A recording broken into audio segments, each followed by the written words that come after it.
In June of 2025, Netflix released an animated movie called K-pop Demon Hunters. Within 2 months, it became the most watched original animated film in the platform's history. Most of you watched it. Most of you didn't know what you were watching. There's a moment in the third act. The K-pop boy band at the center of the film, the Saja Boys, drop their human disguise. They transform. They appear in long black robes, pale faces, tall hats woven from horsehair. The aesthetic is precise, deliberate, and every single Korean watching that scene recognized them immediately.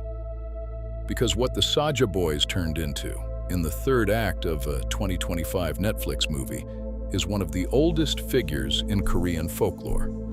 A figure who's been showing up at Korean doorsteps, in stories, in ghost shows, in funeral rituals for over 1,000 years. His name is Jeoseung Saja, the Korean Grim Reaper.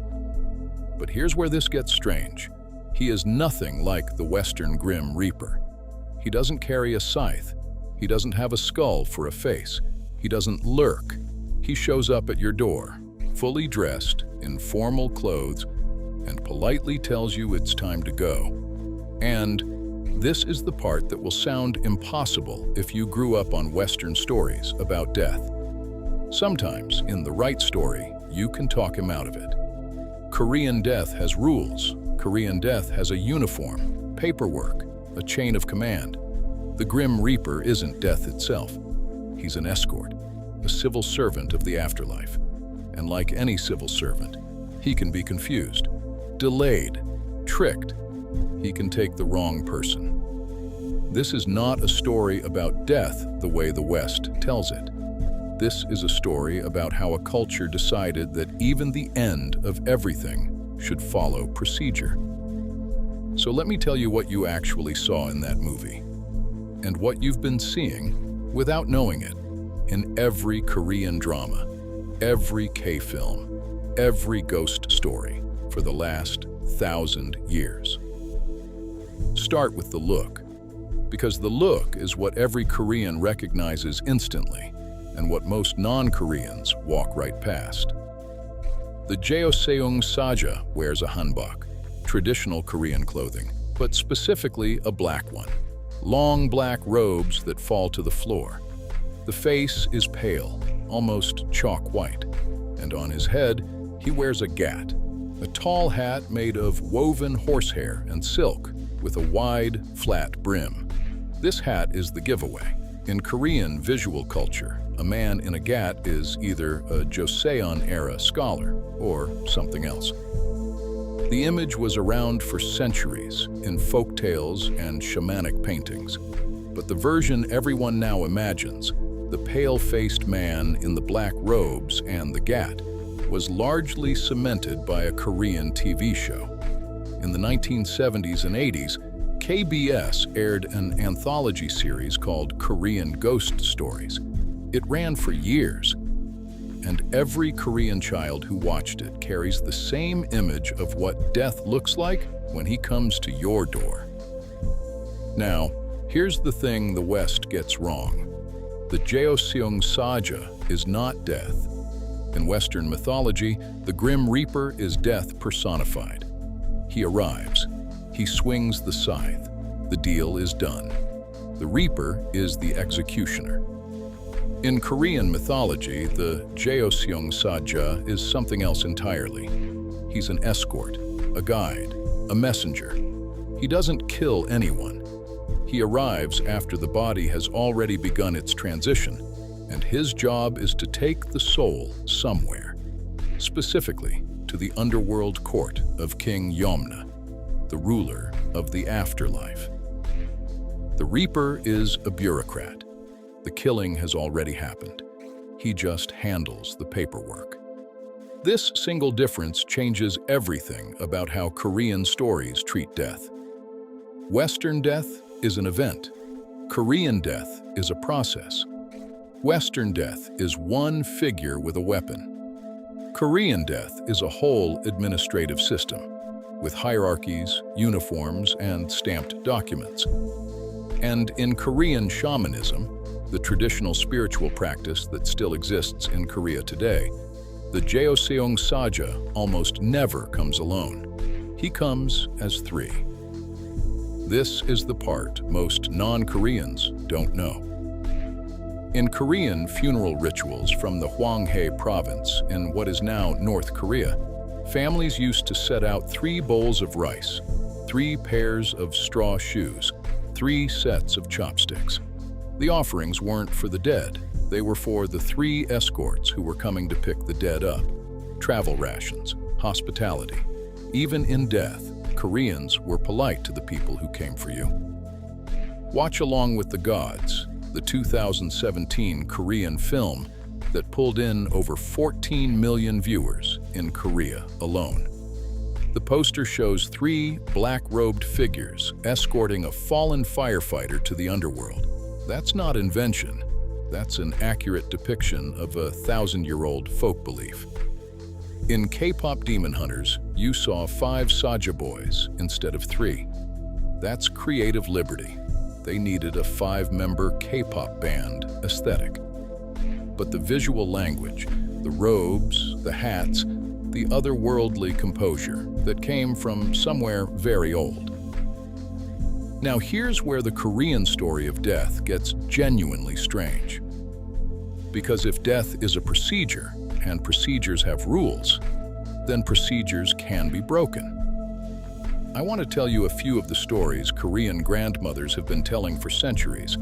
The first one is about food. There's a recurring pattern in Korean folktales where a Jeoseung Saja arrives at a poor family's house to take someone. Usually the mother, sometimes the child. And the family, knowing nothing about how to fight death itself, does the only thing they know how to do. They set the table. They offer the Saja the best food in the house. Sometimes it's nothing more than a bowl of rice and a few side dishes, kimchi, soup, whatever they have. But it's served properly, with clean chopsticks, with respect. The Saja in these stories is not a monster. He's an exhausted civil servant on a long route. And like any visitor in Korean culture, he can't refuse hospitality. So he eats. And while he eats, he forgets. By the time the meal is done, he's missed his window. He goes back to King Yamna empty-handed, and the family lives another year. This sounds ridiculous to Western ears. It does not sound ridiculous to a Korean grandmother. In her telling, the Saja is bound by the same rules of Korean hospitality that every human visitor is. If you feed him properly, he owes you something, even if he's death. Then there's the story of name confusion. In old Korea, before modern record-keeping, 2 people in the same village could share the same name. The Jeoseung Saja's job was to find a specific person on a specific day. And sometimes, the stories say, he picked the wrong one. In some versions, the person who was taken by mistake arrives at the underworld court and points out the error. King Yamna himself reviews the paperwork, sees the mistake, and sends the soul back. The person wakes up in their own funeral, sometimes mid-burial. There are versions of this story across Korean folklore. Different villages, different names, different details. But the core is always the same. Death made a clerical error. The system corrected it.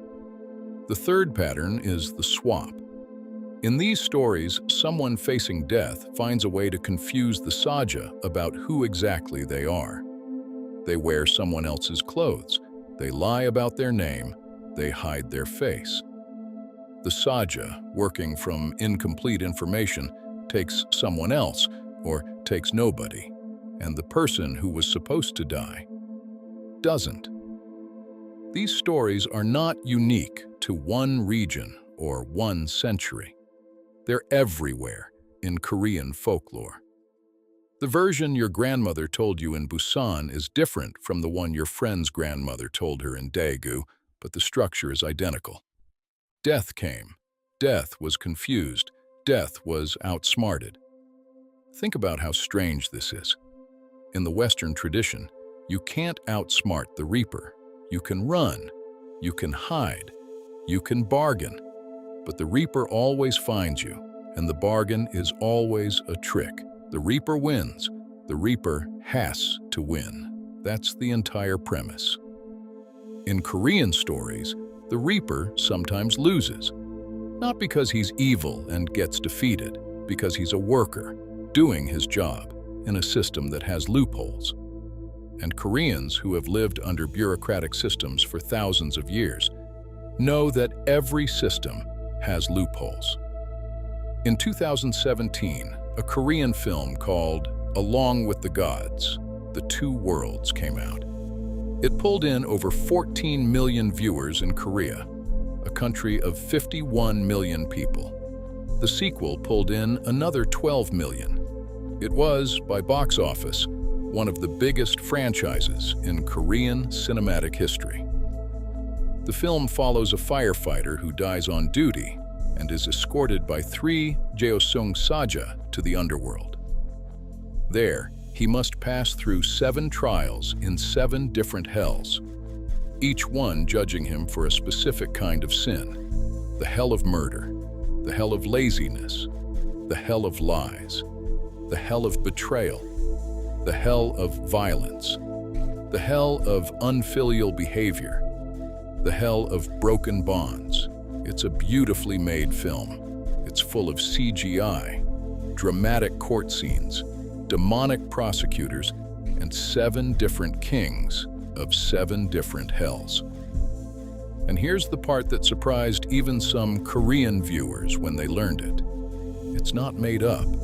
The 7 hells, the 7 trials, the 7 judging kings. This is real Korean folk belief. It comes from a fusion of Korean shamanism and Korean Buddhism that's at least 700 years old. The names of the kings, the order of the trials, the specific sins each one judges.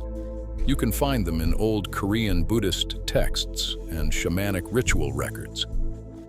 They're not Marvel-style cinematic universe inventions. They're catechism. In traditional Korean belief, when you die, this is what happens. You are escorted by 3 Jeoseung Saja, exactly as in the film, to a place called Jeoseung, the underworld.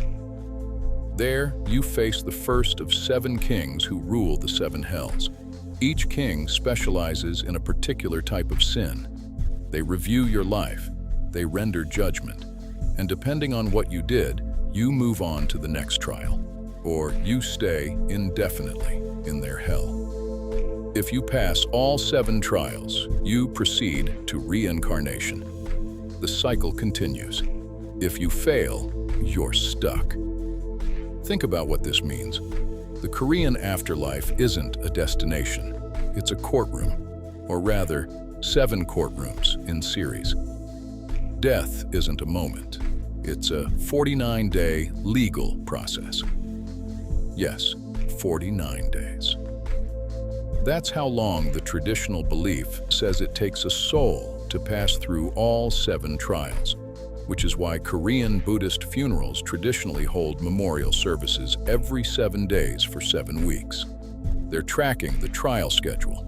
They're praying for the deceased to pass each court. Now think about how this differs from the Christian afterlife. Heaven or hell, judged once, sentence final. Or the Buddhist nirvana, escape from the cycle entirely. Or the Norse Valhalla, earned through specific deeds. The Korean afterlife is none of these. The Korean afterlife is litigation. It's procedural. It has appeals. It has specialists. It has documents. King Yomna sits at the top, but he's the Chief Justice, not God. He runs a system, not a kingdom. And the 3 Jeoseung Saja who escort you, they're not your guards. They're your bailiffs. They make sure you show up at the right court, on the right day, with the right paperwork. When you watched Along with the Gods, you weren't watching fantasy. You are watching a 1,000-year-old idea about how a society organizes its afterlife, projected onto a movie screen with very good visual effects. And here's where it gets even more interesting. Korea is not the only East Asian culture that imagined death this way. In Japan, death is governed by shinigami, literally death gods. If you've watched any modern anime, you've probably met them. The most famous one in international pop culture is in Death Note, the manga and anime that became a global phenomenon. Death Note's premise is built around a fundamental Japanese idea. A shinigami carries a notebook, and the rules of the notebook are extremely specific. You must write a person's name. You must know their face. You must follow procedures. If you break the rules, the shinigami themselves face consequences. In other words, Japanese death has rules. The death gods are bound by them, and the rules are written down. In China, the system has its own characters. The most famous are the Haibai Wuchang, the black and white impermanents. They're a pair, one dressed in black, one in white. They serve under Yan Luo, the Chinese version of the same underworld king Korea calls Yeomna. They escort souls. They follow rules. They sometimes appear in Chinese ghost stories as almost comedic figures, flawed, distractible, occasionally bribable. So now, zoom out and look at this pattern. Korean Jeoseung Saja, 3 escorts, formal robes, follow procedures, can be tricked. Japanese shinigami, beings bound by written rules, can violate the rules at their own cost. Chinese Haibai Wuchang, a pair of escorts, serve a bureaucracy, occasionally bribed. These cultures developed independently for most of their history. Their languages are different. Their religions blended differently. But across East Asia, the figure who arrives at the moment of death is, almost without exception, a worker in a system. Compare that to the West. The Grim Reaper of medieval European Christianity is the moment of death personified. He arrives, he reaps, he goes. There is no bureaucracy behind him. There is no court he reports to. There is no paperwork he files. In some Christian traditions, he's an angel. In others, he's death itself. Either way, he is not a civil servant. He is the event. Why the difference? The likely answer is bureaucracy. East Asia, for over 1,000 years, was governed by Confucian states with extensive civil service systems. China invented the imperial examination in the 7th century. Korea adopted it. Japan developed its own variations. For most of their history, these societies were run by official hierarchies of trained scholars with stamped documents and ranked positions. When a society like that imagines the afterlife, it doesn't imagine a wild reaper with a scythe. It imagines what it already knows: offices, courts, procedures, stamps. 3 men in matching uniforms, arriving with the proper paperwork to escort you to the proper next court. The afterlife, in East Asian imagination, is a continuation of the bureaucracy you already knew. So why does this matter? Why does it matter that the East imagined death with rules and the West imagined death as an event? I'd argue it matters because of what it does to grief. In a culture where death is a single, final, executioner's stroke, the dead are gone. There is no further procedure. There is no court. The story ends. Grief has to be processed by the living, alone. But in Korean folklore, the dead are still on a journey. For 49 days after death, they're still moving through trials. They can still be helped. Korean families pray, light incense, set out food for 49 days because they believe the dead are still working through a system that the living can support. The relationship doesn't end at the moment of death. It transforms into a logistical question.